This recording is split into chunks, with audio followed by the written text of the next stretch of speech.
This Faith and Finance podcast is underwritten in part by Timothy Plan. Good news. Since 1994, Timothy Plan has shared good news with investors and advisors by offering a family of funds that honor your faith. Learn more at timothyplan.com.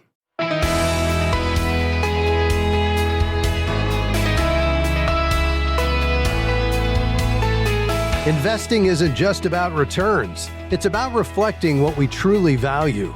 Hi, I'm Rob West.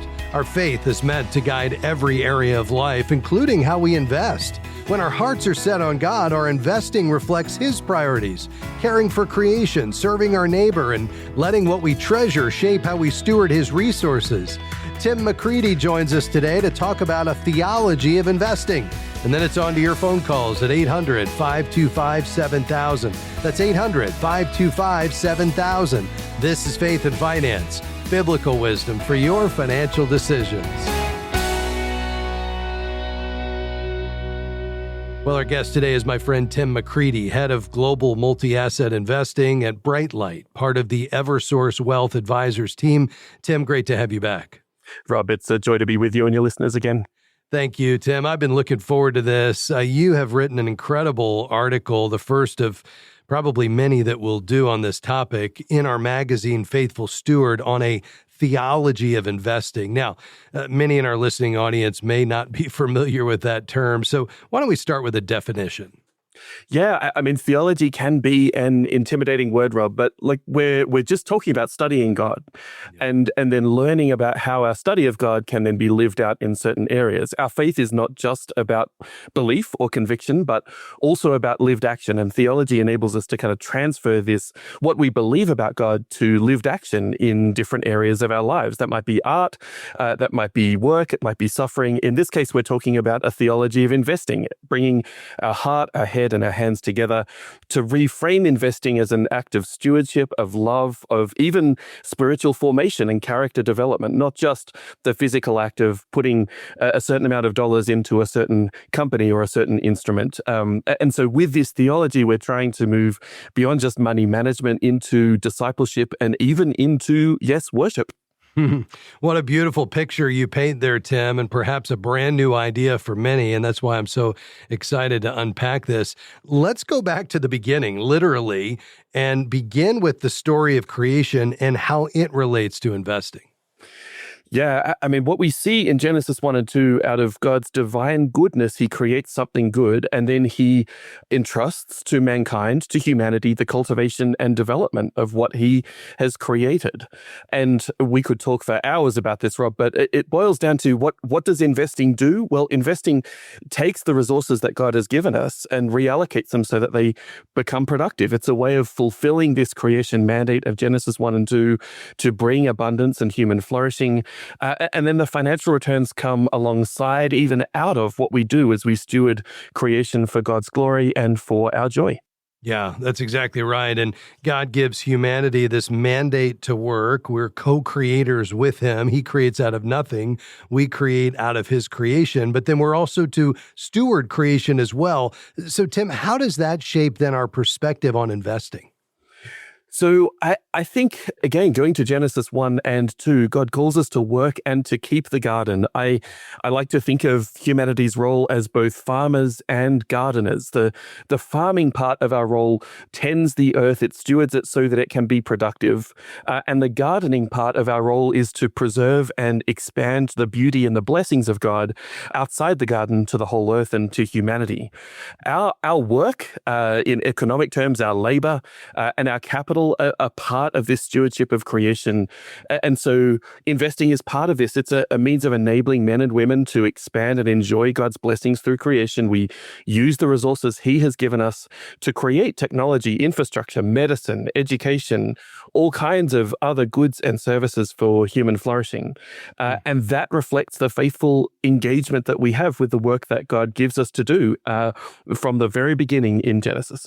Yeah, it sure does. And, Tim, we often get the question here on this program, isn't investing akin to gambling? And, we point back to even the parable of the talents, and we see that investing is modeled. But this idea of starting with creation and seeing our role in living out this work and stewardship mandate that God has given us, it takes investing to a whole nother level, doesn't it? It does. It's exciting, and it enables us to more clearly distinguish between what is investing and what is gambling. Investing takes these resources and uses them for good. Gambling is speculation. It's a zero-sum game. It's not contributing productively in the way God asks us to. That's exactly right. We're talking with Tim Macready today, a theology of investing, perhaps a brand new idea for you. We'll continue to unpack this just around the corner, including what practical next steps you can take. This is Faith and Finance. I'm Rob West, and we're just getting started. A lot more to come. Stay with us.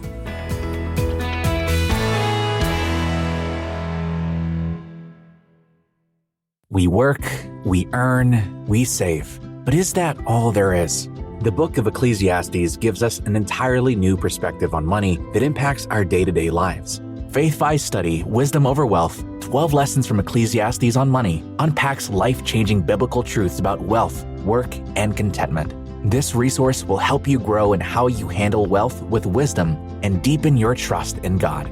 Purchase your copy today or place a bulk order at faithfi.com/shop. We are grateful for support from Timothy Plan. Since 1994, Timothy Plan has shared good news with investors and advisors by offering faith-honoring mutual funds and exchange-traded funds. More information is at timothyplan.com. The investment objectives, risks, charges, and expenses are contained in the prospectus and summary prospectus available at timothyplan.com. Mutual funds distributed by Timothy Partners Limited and ETFs distributed by Foreside Funds Services, LLC. Investing involves risks, including possible loss of principal. Thanks for joining us today on Faith and Finance. With me today, my good friend Tim Macready. Tim is head of global multi-asset investing at Brightlight, part of the Eversource Wealth Advisors team. He's also the author of an article in the most recent edition of our magazine, Faithful Steward, on a theology of investing. And this may be a brand new idea. In fact, Tim, this is not something that the typical person hears when they show up at their local church and listen to a message on Sunday morning. Why do you think that is? On many topics, the Bible has very little to say directly. It doesn't necessarily give us instructions about how to manage an IRA account or how to save with our local bank or community finance institution. This is hard work to think about the timeless principles that Scripture gives us and translate it faithfully in ways that are relevant for us today with modern investing. The way that we invest today looks nothing like the way that money was used 2,000 years ago. That doesn't mean the Bible doesn't have a lot to say. It really does. We just have to do that work of unpacking those principles. Yeah, and you've done such an effective job at that.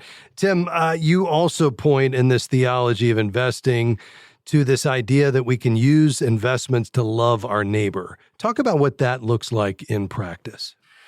I think much of applying biblical wisdom comes down to Jesus' greatest commandment in Matthew 22, to love God with all your heart and soul and mind and strength.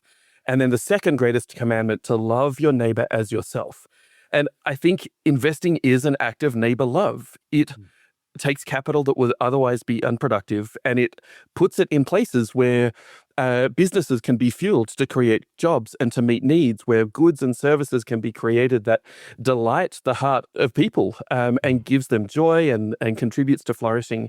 In many ways, investing is a choice to place our capital at risk. We know investing can come with losses as well as gains. Investing is this choice to place our capital at risk so that others can benefit and so that the community can be built up through this mutually beneficial economic activity. Now, that's an idealized understanding of investing. I get that it doesn't always work that way in the real world, but I think when we dig down into it, that's what's happening. We're placing capital at risk so that we can love our neighbor and our community can benefit.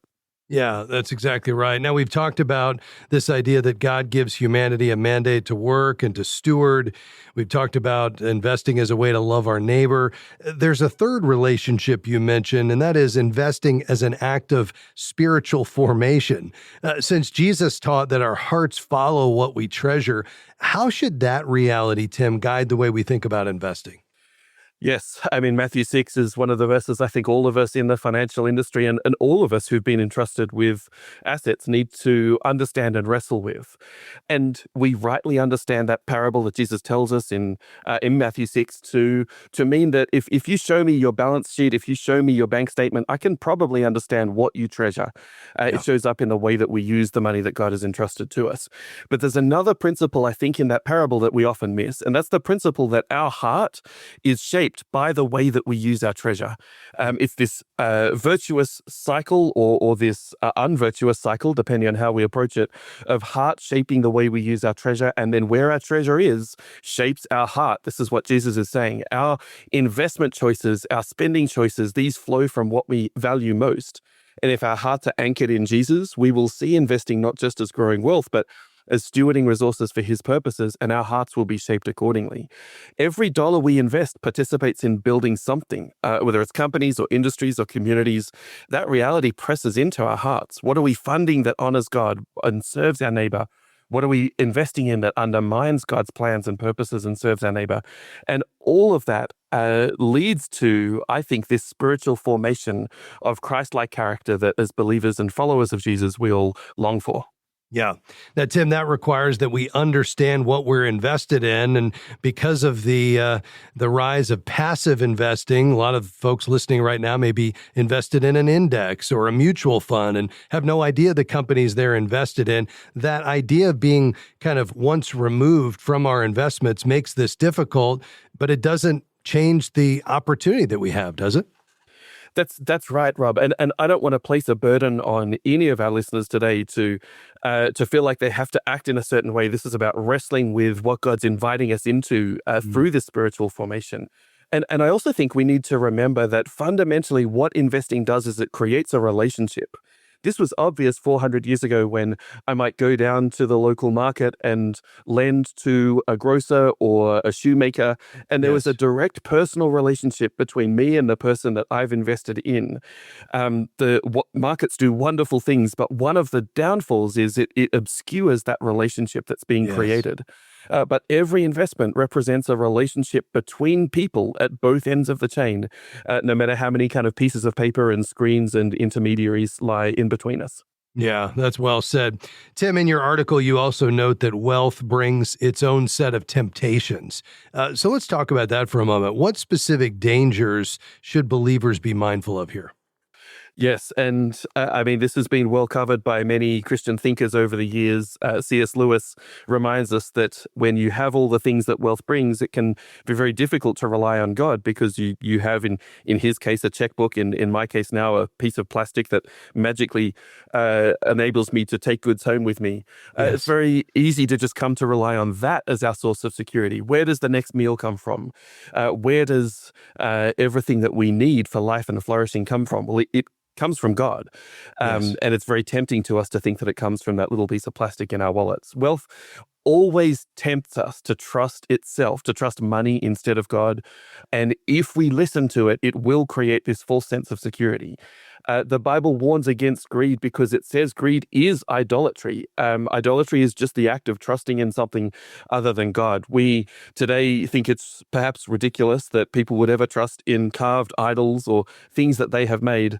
But our temptations are often in this area of wealth, which can blind us to the reality that we are constantly dependent on God every second of every hour of every day to provide that which we need. He is our provider. And that's what wealth tries to lie and say that it's not.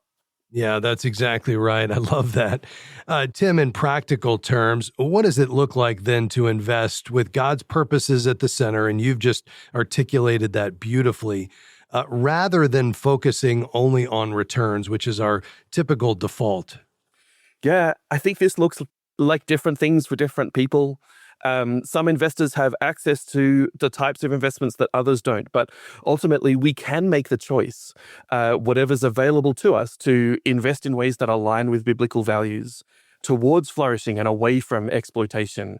sometimes we might even accept lower returns at times to serve the greater good. I'm sure many of our listeners will have had the experience of making a loan to a friend or a family member with all the risks that come with that, but choosing to do so on very concessional terms to reflect the reality of the relationship. And as that is one way of seeing investing as a way to love God and love neighbor rather than just accumulating wealth. And we can take that principle elsewhere in our lives as well. And I think just even reframing our thinking from a profit being just numbers on a page to profit representing faithful stewardship and this mutually beneficial economic exchange that creates goods and services that enable human flourishing. Wow. What a picture of God's design for investing, perhaps one that we haven't considered before. Tim, I love this article. We've just scratched the surface, so we're going to have you back. Thanks for your time today. Great to be with you, Rob. That's Tim Macready. You'll find more in our recent edition of Faithful Steward. By the way, if you'd like to find a CKA who specializes in faith-based investing, go to findacka.com. Back with your questions after this. Stick around.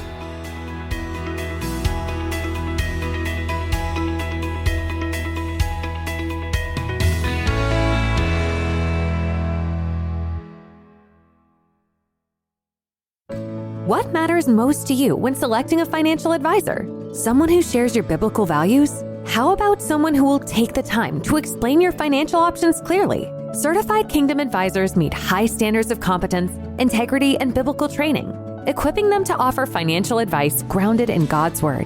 No more wondering if your advisor truly understands what's important to you. Find a certified Kingdom advisor near you at findacka.com. That's findacka.com.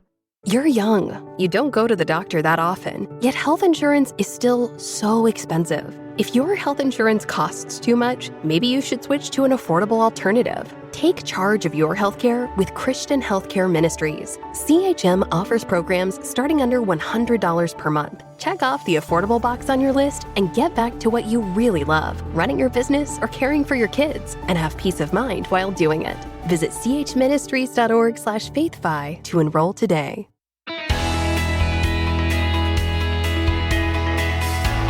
Hey, great to have you with us today on Faith and Finance. I'm Rob West. We're taking your calls and questions today at 800-525-7000. Let's head right to the phones. Ruby in Florida, tell me what's going on. How can I help? Yeah, this is what I want to do. I want to tap into the equity in my home because I need a new roof. It's the original roof, so it's almost 20 years old, and I need to get my house painted. So I want to do those two main things. Now, my home right now has a balance of about 167 or so, and the equity or the equity in it, it's worth about 370, 380. And so I want to pull some of that money out. So I went to bankrate.com, to start my research. And this company popped up, Avon, and they are offering a credit card that takes 15 minutes from start to finish to get, zero cost up front, and it taps into your home equity. So I wanted to get your thoughts on that. Yeah, I appreciate it. I don't like it at all. And here's why. It just makes accessing that home equity way too easy. Now, I realize at face value, you could make a case for it and say, well, wait a minute. It's a revolving line of credit, meaning you borrow, you repay it, you borrow it again. You're going to get a lower rate than a normal credit card, probably by a lot, because you're putting up the collateral on your home.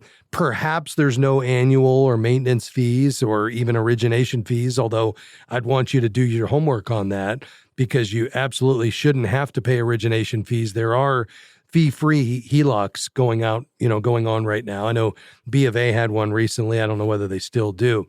The thing that I don't like about this is it is just way too easy to access this money. I mean, this kind of, feeling like you've got quote unquote free money can lead to overspending in a hurry. And the idea that, we could go out to dinner and put it on the house just scares me to death. Now, is a home equity line of credit and is your home equity an appropriate place for you to tap into some funds? to put into the home for either renovations and, that kind of thing. Sure, it absolutely could be, so long as you understand, what that the cost is going to fit in, the monthly payment's going to fit into your budget. And ideally that you'd have a payback of less than 10 years on that, because I'd rather this not stick around for really long. But, especially when you're using it to improve the home or maintain it, you've got some equity, you don't have the cash on hand, tapping into some of the equity in your house, which is probably appreciated quite a bit recently, to be able to do that, I think makes sense. But attaching that to a credit card where you can get the equity with a swipe just feels way too easy to me. Now, if you say, Rob, I promise I'm disciplined, it's really just about convenience, maybe, but for the average person, I'd say stay far from that. Does that make sense, though? It does make sense. It does. I really only want to use it for my roof and the painting of the home, and that's it. I am very disciplined. I mean, I try to be. I never use my credit card. I only have one credit card, and it's a 0 interest rate, and it'll be paid off before it transfers over. So, and then that's it. I guess like the idea, it does say no annual fee. You actually, I guess, get cash back, 2% cash back. But I really only want it for my roof and to paint my house, and then that's it. I'll probably cut up the card and never use it again. So I think for that reason, I would set this idea of the card aside, and I would just look at what is the right lender for me that's going to give me the lowest rate, and it's probably going to be tied to prime. Hopefully it's prime plus 0. And prime's going to move with interest rates, which means hopefully the trend over the next, year plus is down. But where you don't have any additional premium over prime, and where you don't have any initial cost, no appraisal, no origination fee, none of that. And I would just completely remove the credit card from the equation, because to your point, you only need 2 draws. Perhaps you only draw once and you do both of them at the same time, and then you're done. And from that point forward, you're just trying to pay it back as quickly as you can. So, I don't think there's any benefit to this credit card. It really just comes down to who can give me the best HELOC with the best rate and the best terms. Okay. So prime plus 0, and then no fees. So look for lenders with those provisions. That's right. Yes, ma'am. Yeah. Okay, great. Well, I appreciate your feedback on that. Happy to do it, Ruby. Thanks for your call today. 800-525-7000. Boy, that's scary. Maybe not for Ruby, but for the average person to have a credit card that they can swipe to charge against the house, that's just way too easy. Let's finish up in Indiana. Go ahead, Kay. How can I help you? Hi, Rob. Thanks so much for taking my call. I appreciate your show. It's brought really good conversations with my financial advisor. Good. Today, I'm calling about Roth IRAs. I have 2 kids that are in their early and mid-20s, and I'm really encouraging them to get started, even if it's a small amount, investing in a Roth IRA. And I wanted to know a good place for them to look where they're not going to have everything eaten up by fees, because it's probably going to be a smaller contribution to start out with. Yeah, it's a great question. I love that you're encouraging them in that. Nothing better than to start a Roth IRA early. The power of that tax-free compounding is amazing. If they were going to pick their own investments, like exchange-traded funds or mutual funds, then I would say either Fidelity or Schwab would be great. Fidelity has no account minimums. They have commission-free ETFs. It'd be a great place for you to go with little or no fees. Charles Schwab, same thing, 0 account minimum, a broad set of index funds, no trading fees. So those would be great if they want to pick their own investments. If they want kind of a robo solution where the algorithm would pick the investments for them for a small fee, I would look at, first one is Schwab again, but it's the Schwab Intelligent Portfolios. That's the robo solution inside Charles Schwab. And then the second one is called Betterment. So do it yourself, Fidelity or Schwab, just a straight investment account, robo-advisor, Schwab Intelligent Portfolios, or Betterment. Okay? Okay. Can I ask real quick, a second question? Real quick, So we're not real savvy on the investing side. So, and I've heard you mention sound mind investing. Would that be a good beginning? It totally source for them? would, yeah. So they could Okay. get the Sound Mind Investing newsletter, and they would provide every month, if they wanted to, exactly which mutual funds to buy. They have a phenomenal track record. They're all believers, and you'd be really pleased with that. Oh, awesome. Thank you so much. All right, soundmindinvesting.org is the website. Thanks for your call. Well, that's going to do it for us today. I hope you found something helpful and encouraging today, but above all else, I hope you were encouraged to go back to God's Word. You know, in our role in managing God's money, we always need to be reminded that God owns it all. We're stewards, and money is a tool to accomplish God's purposes. So as stewards, we have to understand the heart of the master. We find that in Scripture. A big thanks to my team today, Taylor, Devin, and Pat, and we'll see you next time right here on Faith and Finance. Faith and Finance is provided by Faith By and listeners like you.